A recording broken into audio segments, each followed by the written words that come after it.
Good. We are on. We're live, like the video states. So we're live. We are going to put that link on Google document. Where's the Google document? Here it is. And there, and there, and there.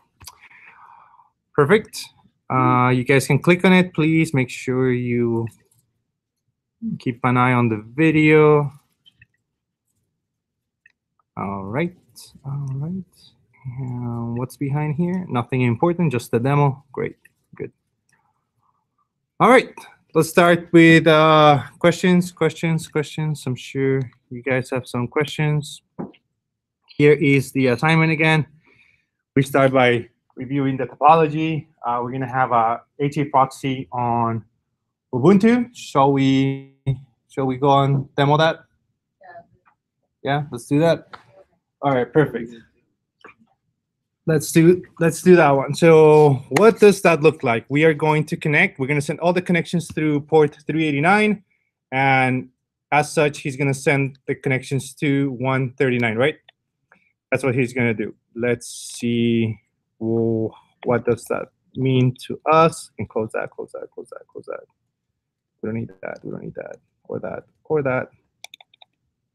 We might need that guy. Okay, what we do need is a terminal. Perfect. Here we are. Ocelot.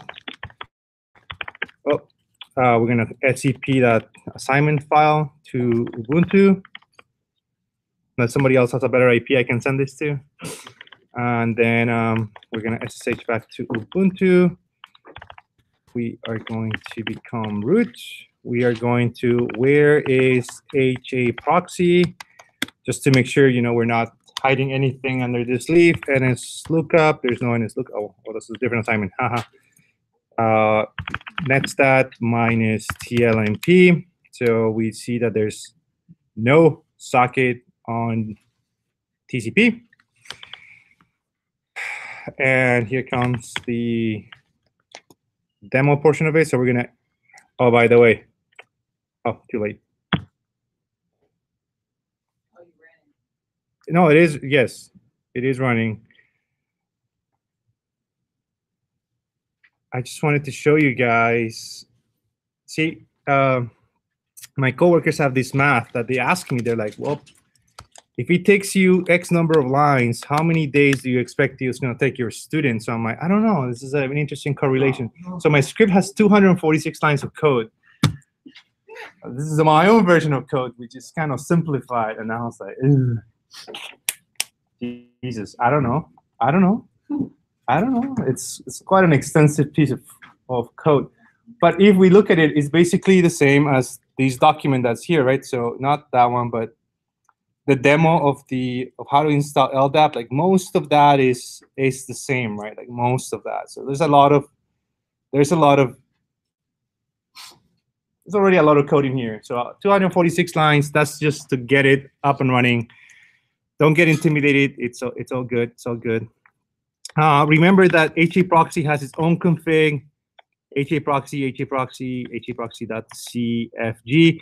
This file alone has 21 lines. So that entire file is actually part of those 246. So you can start subtracting, and eventually you realize that the script is really no more than like 50 lines tops. Everything else is just white spaces or some sort of other built-in config that's in here.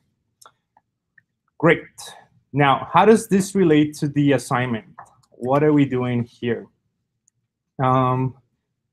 HAProxy is one point. It's in Ubuntu. You have to configure 389, and then he has to send the request to port 139 on either CentOS and Fedora.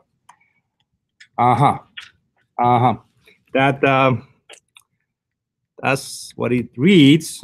So first things first, you don't have to have a script. You have to send, give me the final answer to this. So we're looking for an HAProxy that's configured. So what it does is that he opens up a socket on port 389. Do we all agree on that? That's LDAP port. So Ubuntu has to have accept that communication port 389. Now, what is he going to do with that? He's going to accept the communication and then send it to port 139 on CentOS and Fedora. Now, let's take a guess. If I were to open up my config, will I see port 139? Yes, no? I mean, so my LDAP, is my HAProxy going to send it to port 139? Yeah, how many times should I see the port 139? Twice, right? So I'm not going to show you the answer, but we're going to count. So we know that the configuration has the value 139 twice in the config, which is followed by the IPs of my servers, right? Now, I'm going to show you this because some of you already made the mistake on HAProxy before, and I don't want you to fail. I really want you to kind of learn this. So some of you, Miguel, just because you're the only one I've graded the assignment for, you wrote here like localhost in your HAProxy assignment for, I think, on the website, on, I don't know, the database. And if you write here localhost in those IPs, where those IPs are, here's what the problem is that basically this diagram, if you were to put this line, wouldn't be pointing down. It would be kind of like just turning back around and saying, I'm going to ask myself that question again. But that's not, I mean, we did that demo. We did a demo when we had localhost, when we had just one server, and we were kind of replicating how that, I mean, mimicking what a load balancer looks like, and we had the netcat. So for all intents and purposes, that was like a miniature lab, right? Like kind of self-containing one server. These assignments are a little more cumbersome, so they're actually asking you to redirect traffic to other servers. So having here localhost doesn't work. You have to have your own IPs, your IPs of your other servers. So I'm kind of making sure that you guys understand that this has to go there. I'm not picking on you, Miguel. It just happened you were one of the first ones that I started grading on assignment 4. You know this, you can see your grade. And this is the problem. That's not what I was looking for. Now, along with that, some of you are like, oh, but shouldn't I see port 139 in Ubuntu? The answer is no, because Ubuntu only should be listening to port 389, and then he's forwarding down that data. Do we agree? All there needs to be in Ubuntu is install HAProxy, and you should have open port 139. That's it. No more. Done. That's 1 point. Good? You got it? Also, we know that the port 389 is there because we have to open up that socket. So otherwise, without port 389, you can't open up that socket. So definitely those, like I said, the configuration of HAProxy requires 3 lines of code, right? Everything else is kind of a basic template. It's basically where do you define the port that you're accepting communication, and then where are you sending it to, and the port, what sockets you're forwarding that data. That's all HAProxy is. Now, if you want to get more fancy, you will change the algorithms, right? From load balancer, from round robin to least connections to, I already forgot what the other ones are. But anyways, you know what I'm talking about. So there's more stuff that you can change, but we're not really getting there, not keeping it simple. That's HAProxy. And of course, yeah, you want to open up UFW status. You want to make sure that, even the professor failed at that. You want to make sure that you open up the port for 389 and don't get yourself locked out. I already had somebody who wanted me to grade their assignment, and then they're like, well, you gave me a 0. And I'm like, well, yes, I did, because you turn on the firewall for all the web hosts, but you didn't open up SSH. Without SSH, I can't grade you. And he's like, well, when I finished my script, I couldn't get back on my VM. And I'm like, well, duh, yes, of course. You locked yourself out. You locked me out. You locked yourself out. And then they're flashing the VM. I'm like, no, you don't do that. You go back and fix it with VNC, right? You connect through VNC and you fix it. But this is a great learning experience, and the reason I want to point it out for this one, I'm not going to say who it was. I don't want to put anybody I don't want to embarrass anybody. But the reason why I'm saying this is because in the real world, imagine that I had to walk. You saw me walking. We crossed each other by PC earlier today, and I was walking to PG5. To set up to fix a server, and I had to walk up with a monitor because this telecommunication class is one of the smallest ones, doesn't have a lot of our equipment. I'm walking with a monitor, I'm sweating, it's hot, I have a keyboard, I have power cables, and I had to get to this place to connect and make some changes because we haven't connected the network and everything wasn't ready yet. And if I would have locked myself out, get back to my office and realize, something happened, I had to physically walk all the way back, right? If you have an Ubuntu machine, you turn on the firewall, you get no access. You have to get back to that location, right? And this is easy. We're still at FIU. It's just a few blocks away, technically. But what if your server is in Tallahassee, where we have our disaster recovery, or even worse, what if it's across the city, across the country, right? You have servers in California. You're not going to fly there. If you make a mistake like this, it's going to cost you maybe your job. Who knows? It's going to cost you. So you don't want these mistakes to happen in the real world, right? You want to make sure that you double check. Maybe before you log out of the VM, you want to try to connect back just to see. That's an easy test. Because while you're logged in, you can still make changes. Once you log out, you're done, right? It's like you leave the key inside the car. As long as you're in the car, you're good. But as soon as the last person that walks out locks that door, you're done. So just putting it out there, right? Just kind of putting it in perspective of things that could happen, and you don't want to be that guy. If it happens here, it's all good. You have VNC, but if it happens in the real world, you may not have VNC. Amazon, once you lose your SSH keys, you're done. You can't get back onto the VMs. You have to trash them and do some other things. But anyways, next, port forwarding, CentOS and Fedora. Fun times. Let's do this. So SCP 86 to CentOS. No, that's not it. So SSH CentOS. ls, there's the file, sudo su. So the first thing that we're going to do, again, just to kind of make sure that everything is correct and that we're not hiding anything, is we're going to show you the firewall rules. So does anything stand out at the moment? Firewall rules. Does anything stand out? No, all good. Huh? There's the what ports? Never mind. Those are that's the standard output. Nothing is there. All that is normal. No particular services have been allowed. Nothing here is configured. Perfect. What else? Where is LDAP search? What about that? We don't have none of the clients of LDAP. We notice that LDAP has multiple clients. Not only like curl is a client for the web. We have NSLOOKUP is a client for DNS, but DNS also has multiple clients. You can use another client called DIG, which allows you to get information from your DNS servers. So LDAP has multiple, and we kind of see a lot of them. We have LDAP search, LDAP modify, LDAP add, LDAP delete. Remember I mentioned this acronym last class, 4-letter acronym CRUD. And what does it do? Create, read, update, delete. So LDAP basically has one for each. So read will be LDAP search. So that's the one that we use for read. So none of those are there. What we're going to do is we're going to configure assignment 6, and it's going to go and install a bunch of things. In a second, it's going to go and just go crazy. It's going to go kind of like this epileptic mode. It's going to start like flashing to the screen, and if you don't like that, then don't look at it. It's basically going to start adding each one of those accounts, and it's modifying a lot of the entries, and it's going just kind of really fast. Notice that we are in CentOS, so in CentOS, we're just kind of skipping ahead a little bit. In CentOS, you are to add only the mails, right? So you will add the mail users to CentOS and females to Fedora.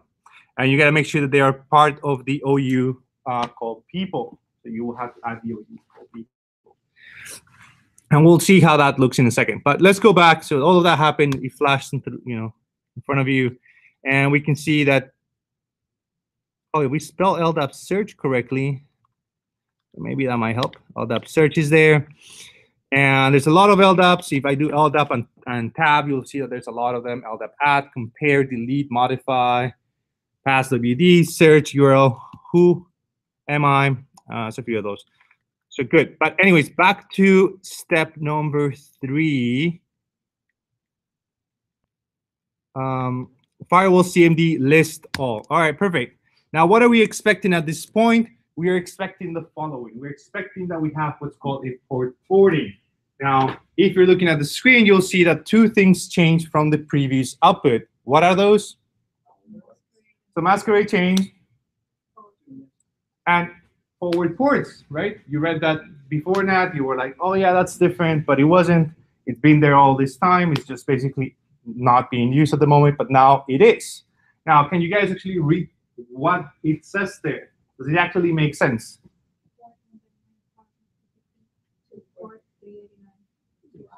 So is that human readable? So what does it say? It says basically anything from 139, you're going to send it to 389. So at the moment, my only file, notice there's no notion that 389 is currently open. So you cannot connect on port 389. But on the other hand, if we do something like netstat, netstat minus tlmp, of course, it's not installed. You know, I really don't like this thing. Yeah, install minus.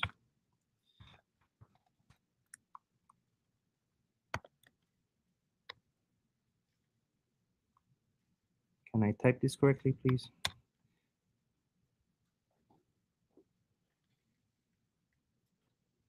What you see is that port 139 is not here.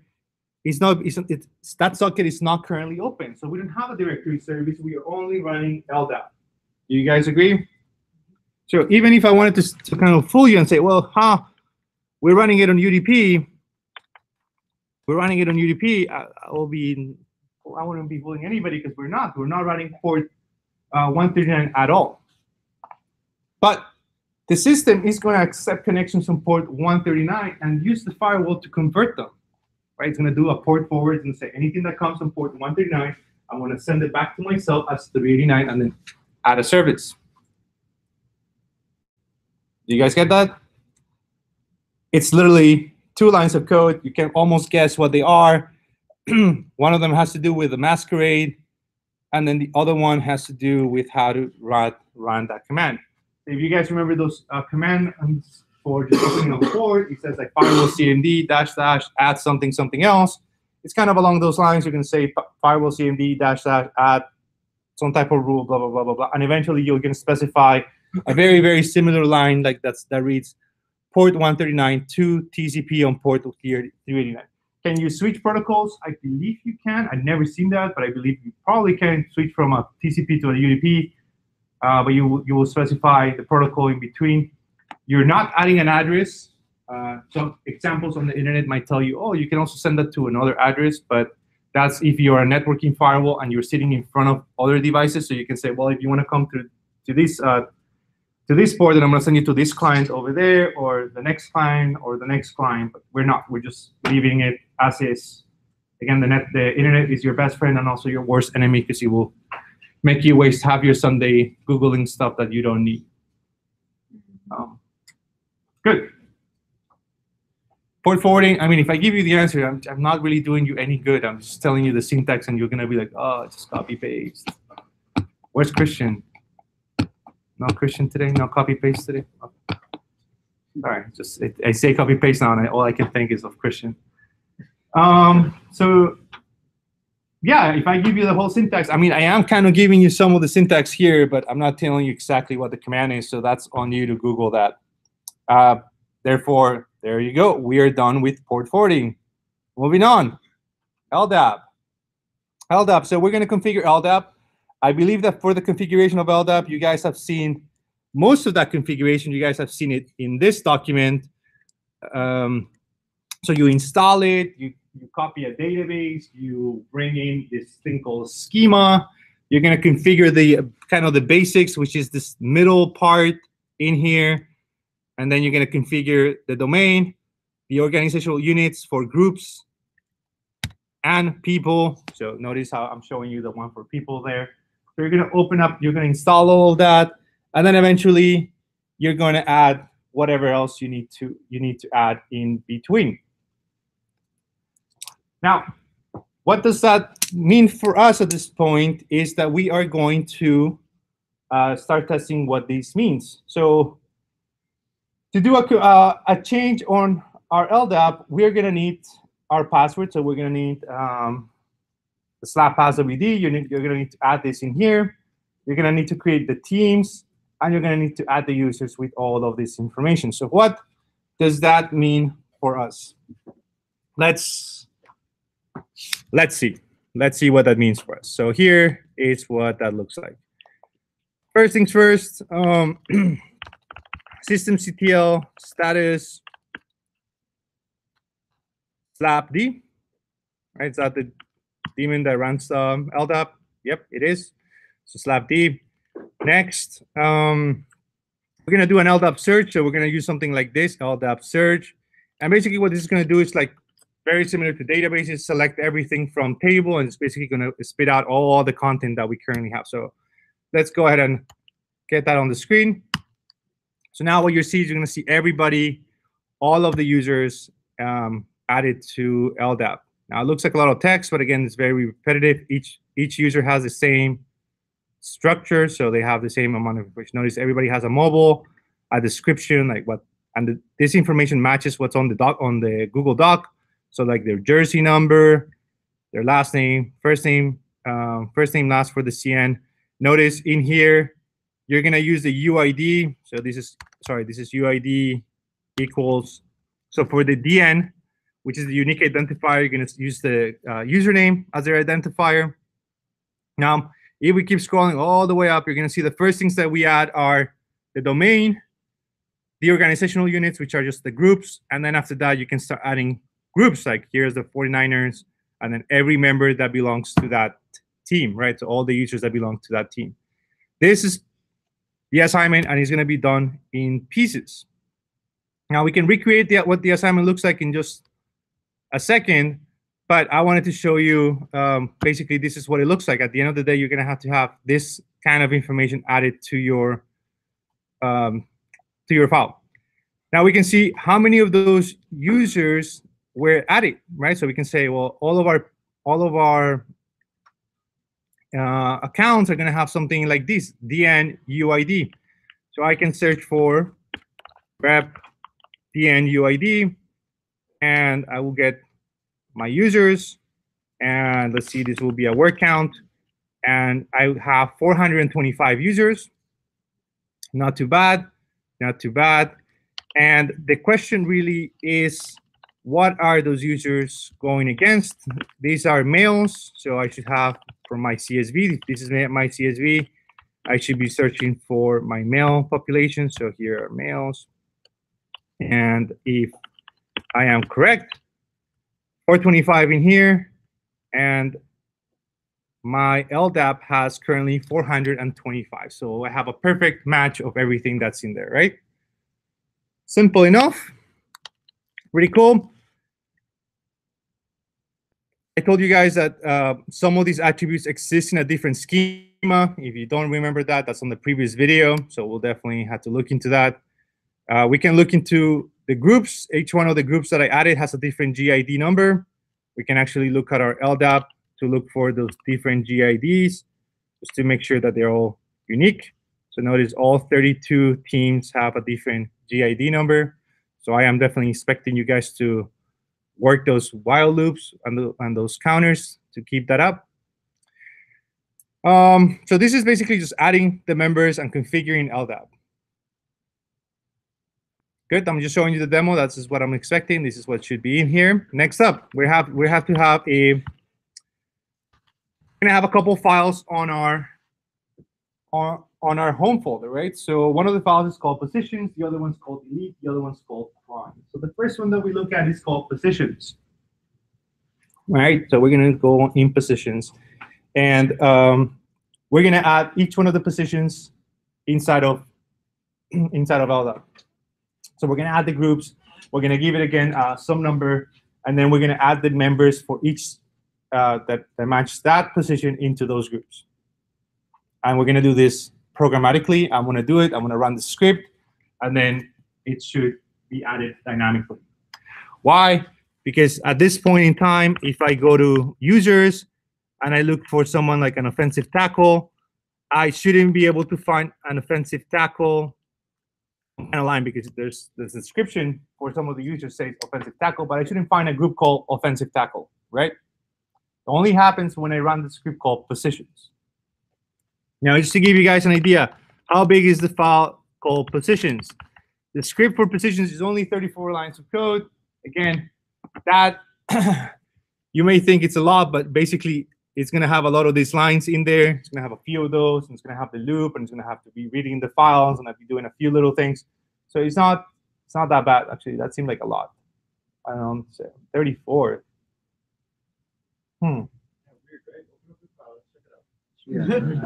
Yeah, I think I'm gonna do that after class. All right, well, let's run positions, and hopefully it doesn't crash or doesn't do anything weird. It'll just run. We're gonna go and run this, and let's see what we find now. So let's just run it.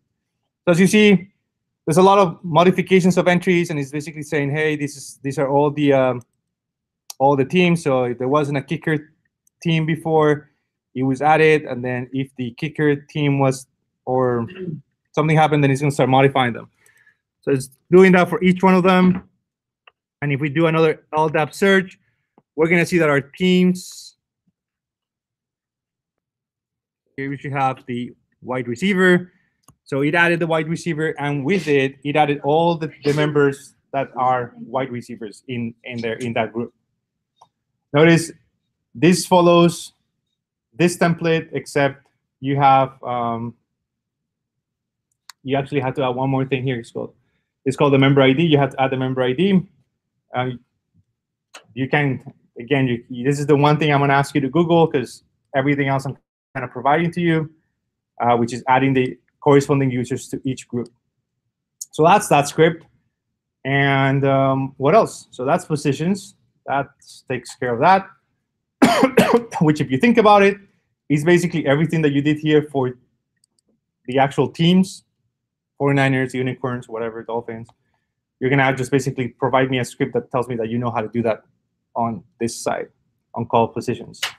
Next, this is fun. It's going to be delete. We're going to learn how to delete. So create, read, update, delete. We're going to learn how to delete users from LDAP. So the same way that you can add, you can delete, you can take away. So how are we going to take away? I'm going to provide to you a file. How's it going, sir? Pretty good. How are you doing? I'm going to provide you guys a file. Similar to what happened with databases. Now, mind you, I'm providing the file. Don't get the idea that you're going to provide the file, because that's not true. But you can definitely provide the file for testing purposes. So let me see. I have a file here. I have a file that I'm going to put some content that I'm going to put in A6-users. I'm going to put 3 users.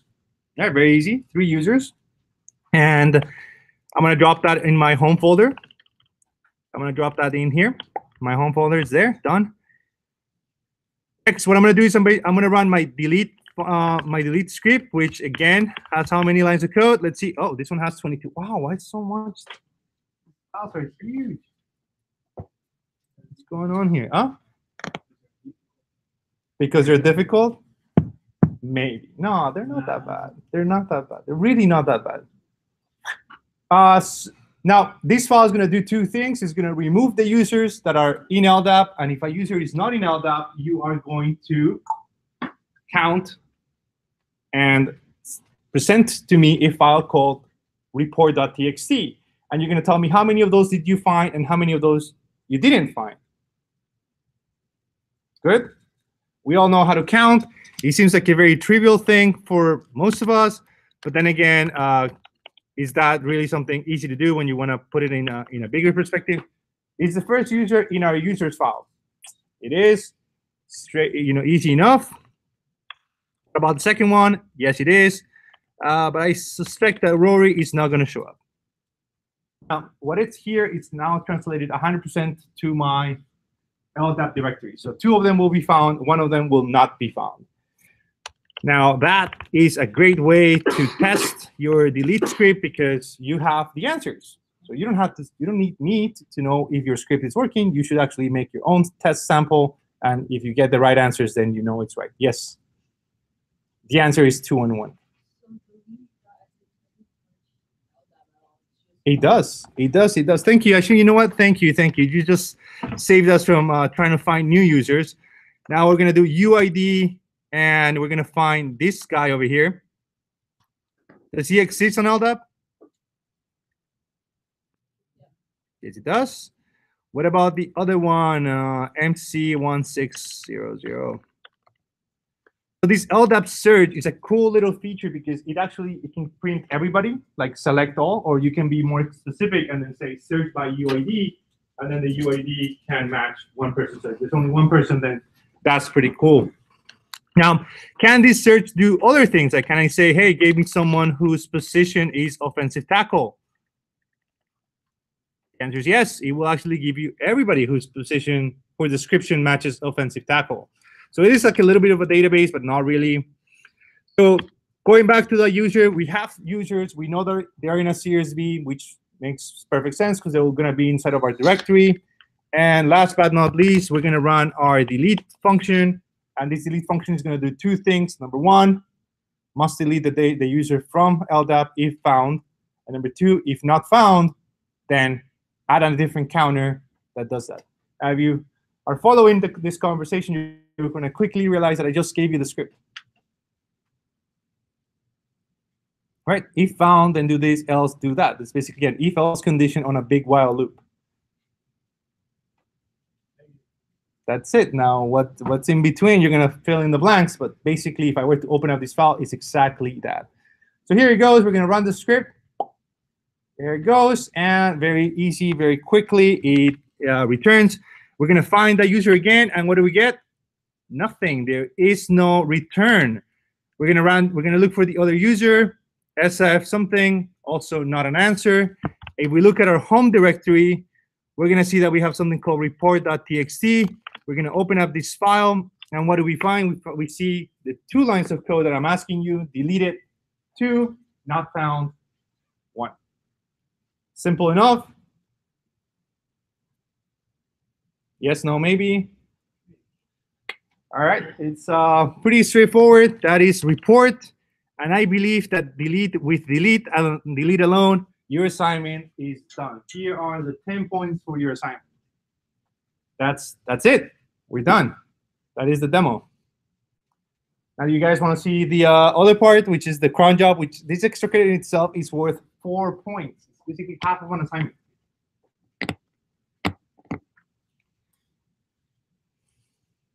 It's interesting. It's interesting. It touches a new term called cron tabs, which is basically a way to schedule data to run on a timer, on a scheduler, on a clock. You can set any script to run at any particular point in time. So what that looks like is you're going to look for cron jobs. So you're going to look that up in Google, how to cron job, and then basically you're going to see all sorts of interesting links, and then they basically going to tell you like what to do. So this one looks like it's garbage, so don't go there.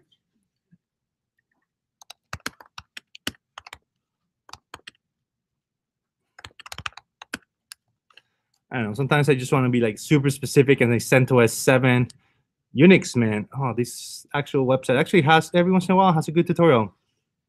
Let's see today. So, cron jobs. Cron job is a built-in feature. It's a command in itself. It's called cron tab. It's basically a way to organize cron jobs. So cron tab has the jobs inside. I don't know. This is kind of a weird terminology, but anyways.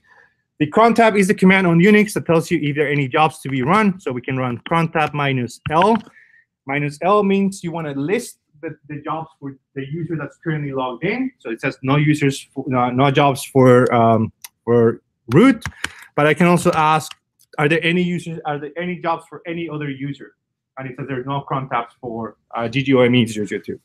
Now you can run cron tab -E, which means that you can actually edit your cron tab directly from the terminal. It's just similar to typing VI and editing any file, except that this is a very unique file into the OS, so you cannot touch it directly. You have to go through the command. Now, you can edit your cron tab. You can make a temporary file called temp for whatever reasons, and you can start by adding your own cron tab. You can say something like star, star, star, star, and star.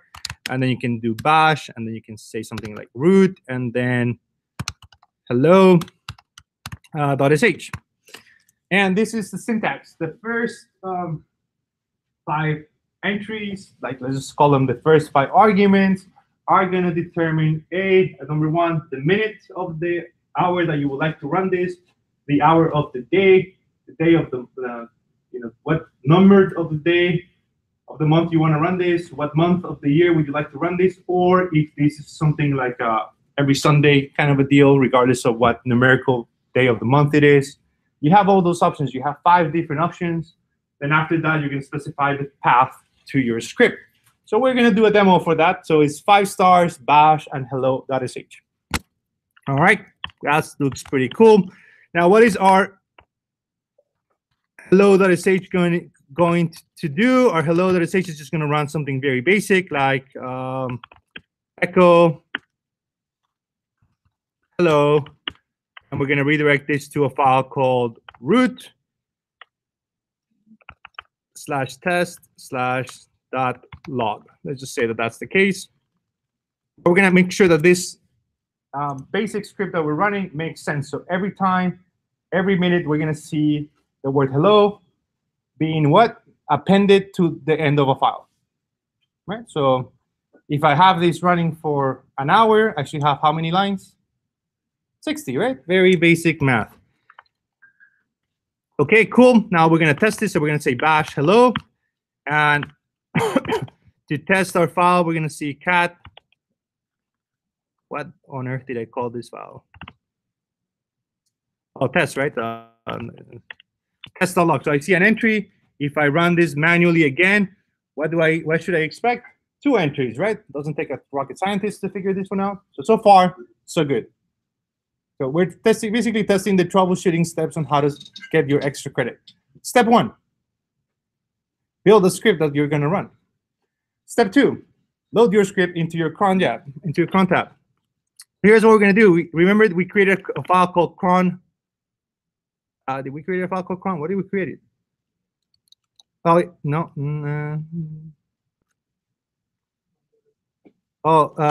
Temp. Yeah, don't fool me. Cron.sh is my script. Cat.temp. So now this is basically what we're going to load into the Cron tab. We're going to load that in. So I told you there's 2 ways to doing it. I can either write cron tab -e and write that text in here manually, or if you're working with a file, which sometimes makes a little more sense, you can say cron tab and then the name of your file, like cron tab temp. What this does, it basically loads your cron tab into memory. And there it is. Now, if we list what jobs we have, we are listing this one job. And it will run every minute of every hour of every day for the rest of the lifetime of the machine. Now, let's talk about that statement for a second. What problems will can that possibly have on this computer?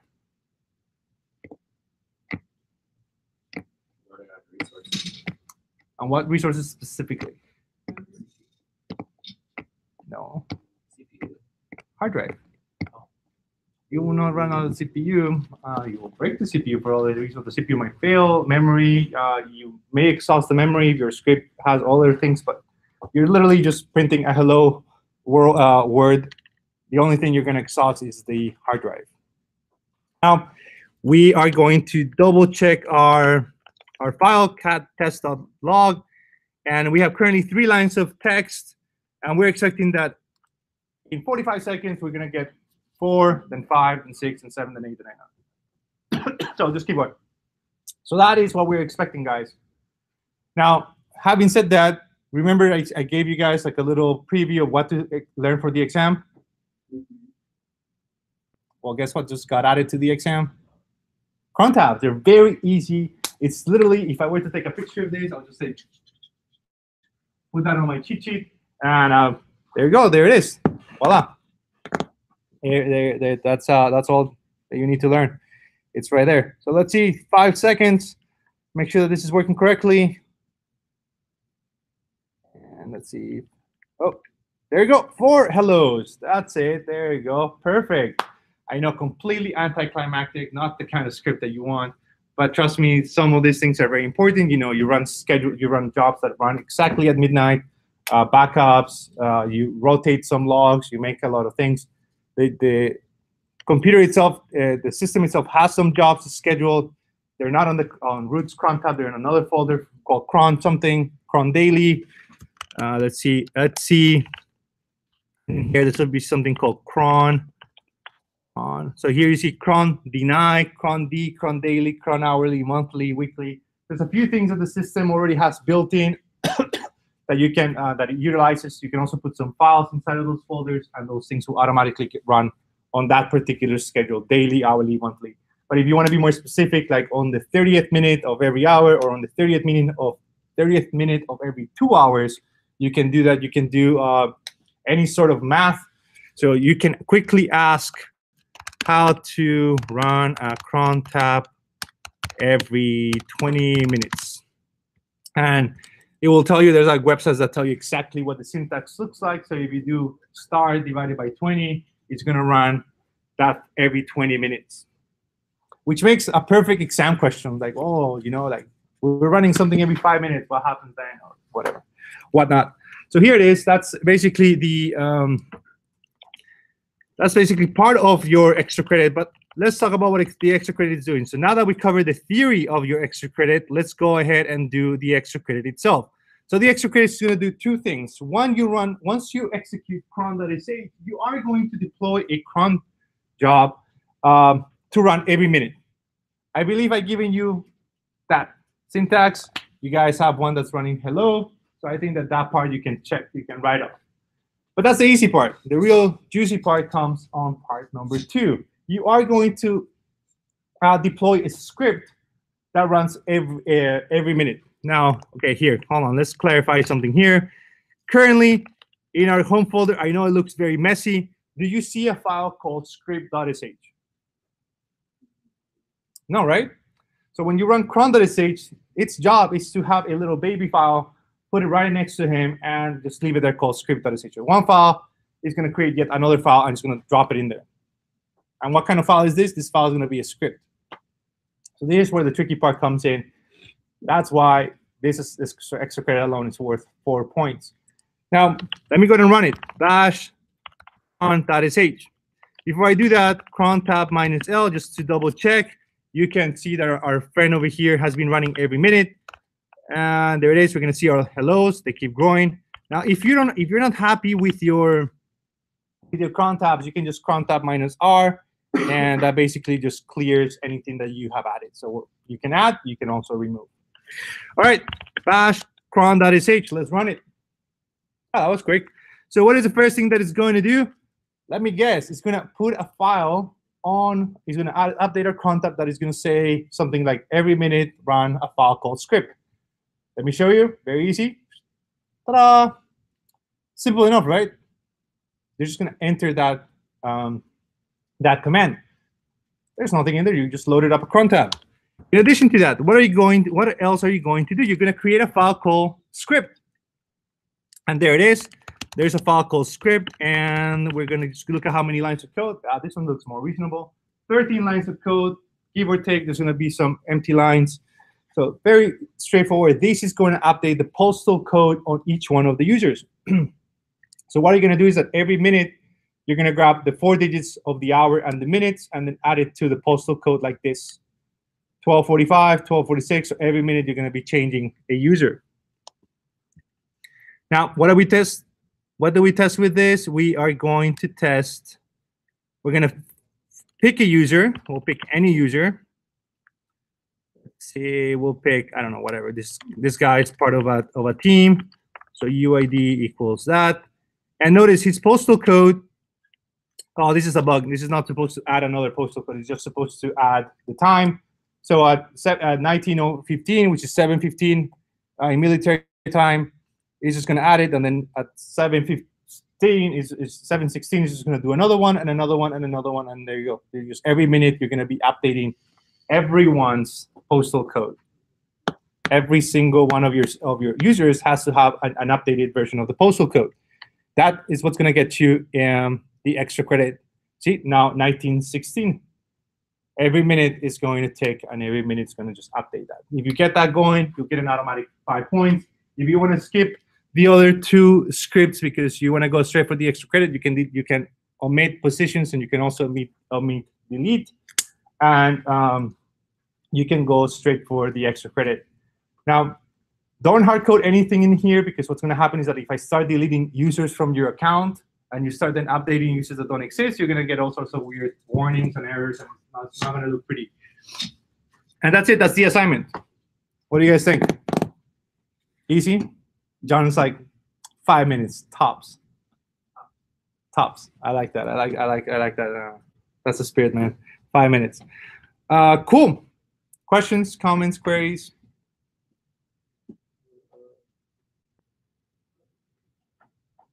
Okay, so for delete.sh, how do we output a file? What? How do you output a file? You're saying like additionally create the following output. Then we have to create the report.txt. Okay. Okay. How do you output a file? All right. That's feel a little offended on that one, but let's see. Here, let's make our script. So we'll make a script. EOF. I'm gonna do that. I'm gonna actually do a little inception in here. Watch this. I'm gonna put another one of these. I'm gonna put a little 1 on it because you can have the same number. I'm gonna say here, this is a script that outputs a text file, and then in here I'm gonna say root/file, and then hello, I am the output, and then foo.sh. There you go. So here you have a script that is going to print 1 line of code, and then inside of that you're going to create another file with content. Does that look about right? Let's test our theory. We have a file called foo. Inside of it, it has its script. We're gonna and we're supposed to see a file called file. We're gonna run foo again. We're gonna run foo, and it gives us the output. And at the same time, we're gonna see that there's a file called file, right? So very simple. You know, it's kind of a little bit of inception. One file calls another. Boom. That's it. I am going to show you something else. Let's before we do anything else, we're going to do one more demo here. We're going to try this. We're going to try this here. Let's copy these 3 users. Just copy these 3 usernames for a second. And here's what we're going to do.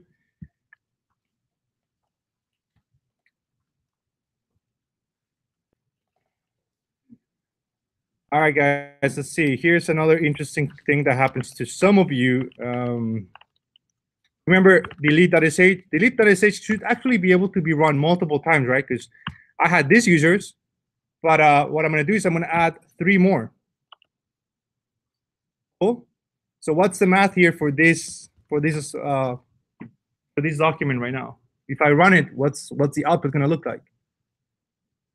Were you guys not following this lecture? So Rory doesn't exist. There were 2 users that existed before, but we deleted them. So now 3 of those are deleted, don't exist anymore, and the other 3 are there, right? The other 3 are there. All right, cool. So here's my challenge to you guys. If I run delete, I'm currently in the root folder, which means that the script called delete can access A6-users because it's right next to it. Simple enough, right? So if you say open this file like cat a6.txt, it works fine. But here, what's the problem? And I think we mentioned this in another assignment. If I'm in a different folder and I say bash root delete, what's going to happen here? Is it going to find A6? You don't think so? If it's on a relative path, it's not. But if you always want to make sure that it does, you are going to do what? You're going to make this path absolute. So you're going to say, always look for a file called a6-users inside of root. So it doesn't matter where you are, it's going to find that. It's the same as if I want to say, hey, I would like to open up report. I can't do that. But if I always say, go look inside of root and open up report, you're going to get the right answer. I'm going to tell you this because here's what happens. In assignment 4, most of you are going to lose a lot of points because most of your scripts are based on relative paths. And I've been trying to hint at this over and over again, that this can't be happening. So this is the last chance you guys are going to have to actually show me that you actually got that message through, and you're going to make all your references to files in a absolute fashion. Because if you were to print out the report inside of a different file, inside of a different folder, then it's not going to work. And I'm going to tell you why this happens, because when I SSH into your accounts, even though I have kind of root access, I can execute stuff as root, I'm not really sitting inside of the root folder. So some things for me are kind of they have to be in an absolute fashion for them to execute correctly. But that just means that if you have a script and you're really good at writing scripts, it doesn't matter where you run it from. You can run it from the root folder, you can run it from anybody else's folder, it's always going to work. Right? Unless the purpose of the script is to create a file relative to you, right next to you, then that's the purpose of it, then you're fine. But if you're referencing files for reading and writing, then you always want to do them on the right position. Right? Or you're telling me that every time you write the config, you're not saying like, oh, HAProxy.cfg right next to me. You don't do that. You say, put that config inside of etc HAProxy, HAProxy CFG, right? You always give that absolute path. So there's nothing different. You always, if you want to do some defensive programming or defensive scripting, you are going to do that on your home, always. Absolute path on all your scripts. Got it? All right, so you're going to see some points. I'm still going to give you partial credit. I'm still going to read what your script is doing. I can definitely process that in my head and kind of figure out what you were trying to do. And you'll get some points, but definitely you'll see that your outputs will be like, none of that worked. And you're probably like, oh, man, what did I do wrong? And then now you're thinking, I'm like, now it makes all perfect sense. I've been doing this wrong the entire semester, but now I'm going to learn. And when I go out to the real world, I'm never going to make that mistake again. Cool. So that's that. We're done. You guys ready for your assignment? I mean, for your quiz? Do we still have time? Yeah, we got like time. Huh? Not enough time? Okay, so I'm just going to show you what the script looks, what the quiz looks like, and I'm gonna start building the quizzes a little bit different. You're still gonna take it. You have until Tuesday to do so. Here's what it is. So we're not gonna go to quiz directly anymore. I'm gonna give you the URL is gonna be Q7. So I'm gonna make all the quizzes have its own page. So it's easier to do this. So I can have people taking quiz 6, quiz 7, quiz 8 simultaneously, instead of just going to one URL. So here's what the quiz is, and of course, what this allows you to do is it allows you to test the quiz in another VM before you go at it. The quiz asks you to do one thing. It asks to install DNS. You are going to install DNS. That's worth 1 point. You're going to configure the firewall. That's worth 1 point. I feel like I'm just giving points away. Next one, you're going to configure an ACL. Super easy. Another point. Yes, ma'am. I'm going to put that on the assignment. Look, if you really want to read this, if you're really eager to read this with me, here it is. Q7. Q7 is going to be available there. So some of you that are missing Q6, I'm going to open up Q6 in the same fashion, and then Q8 will come on Tuesday. Now, the quiz doesn't start until you go here. So here's when you actually kick off the quiz. You're going to create a DNS. You're going to add 3 zones, 2 forwards, 1 reverse. So basically very similar to your assignment, but in a smaller miniature version of it. Hopefully, if you've done the assignment, you're probably like, I already know those loops. I know what to do. You're going to replace the username with your own username. So males, GGOME002, CTS 4348, FIU.edu, females. You're going to create 2. You are going to use your username, configure all the stuff forward. Males are going to start with IP 192.168.1, females 192.168.2. You're going to have the reverse and the IPs. You're going to drop them in there. And somewhere here that says you're only going to add the first 250 of each. Why? Because you notice my CSV had 400 and something males, but in your networking class, you know that IPs can only go up to what number? Technically 255-ish. Technically, if you were to use that, but not really. So 254. So that's why we're stopping at 250. So IP.1, .2, .3, .4, all the way to 250. So this is going to build a few constraints on your loops, make sure a few things are working. Failure to do that, your loop will keep going. And when you restart your DNS is going to be like, I have no idea who IP 192.168.1.300 is, because that's not a valid IP. So That's why this is a quiz. It does check for a few constraints, make sure that a few things are there. If you've done the assignment, you have all the material at your fingertips. You should have all those loops. You should have everything ready to go. So it's basically, 30 minutes. Build it again. Show me that you did it one more time, and that's it. And also build up the PTR for that guy. So 3 zones, males, females, and IPs. That is going to be quiz 7. That is due until Monday. You have until Monday to do that. And then on Tuesday, quiz 8 will open up, which will probably go past the exam. So if you want to do it at any other time, you can. But remember, the assignment's still going to be there. Some of you might be thinking this might be a lot. But again, if you already did the assignment, this should be. Assignment was brutal. Wow, that's was brutal. It was not a walk in the park at all. I was engaged. Just being honest. I agree. It was like a run on the beach. What type of beach? Made me think critically. We're like Houston, snowshoes. No, I've never been to Houston, Texas. Limestone. Okay. First half. We got me in the second half. You got me in the first half. And the second half. That extra credit though. That extra credit was 1 through 5 already took a day. What? I don't even remember the extra credit, but you guys didn't really have any questions. You guys keep asking me like, what's going on with the loops, man? What's going on with these loops? Unfortunately, Did anybody do that? oh, yeah. Congrats, That you guys wasn't got even touched. What about you? How was it? Huh?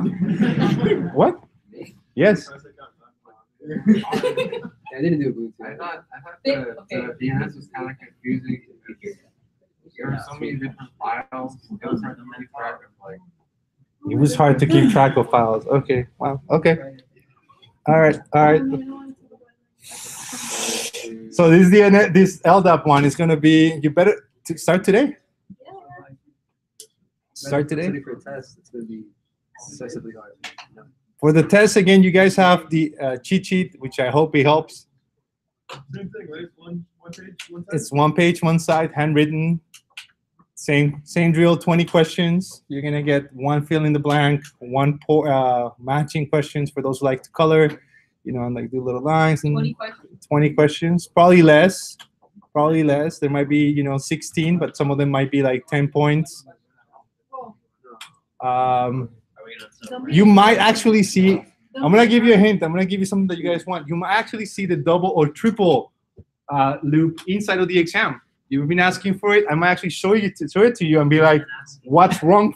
What's wrong with it?"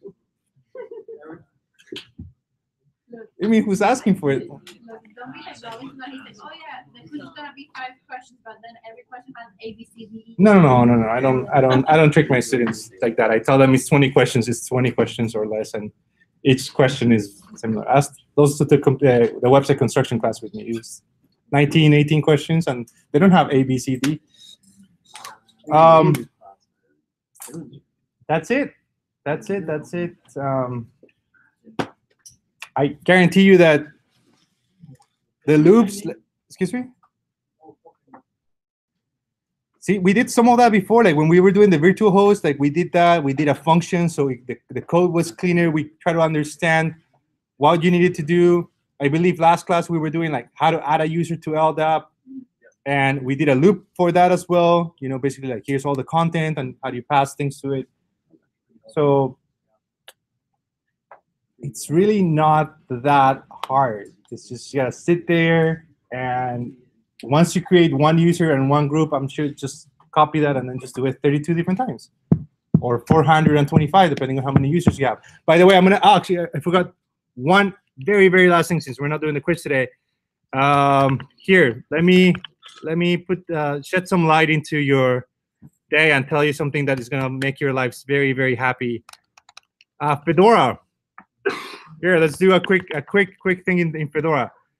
What if you wanted to see what the assignment looks like in Fedora? You will install right? You will install open LDAP. You will copy this file, blah, blah, blah. You will do exactly this. And here's why I like to do the demos with you guys, because if there's any glitch whatsoever, I'm going to see it with you.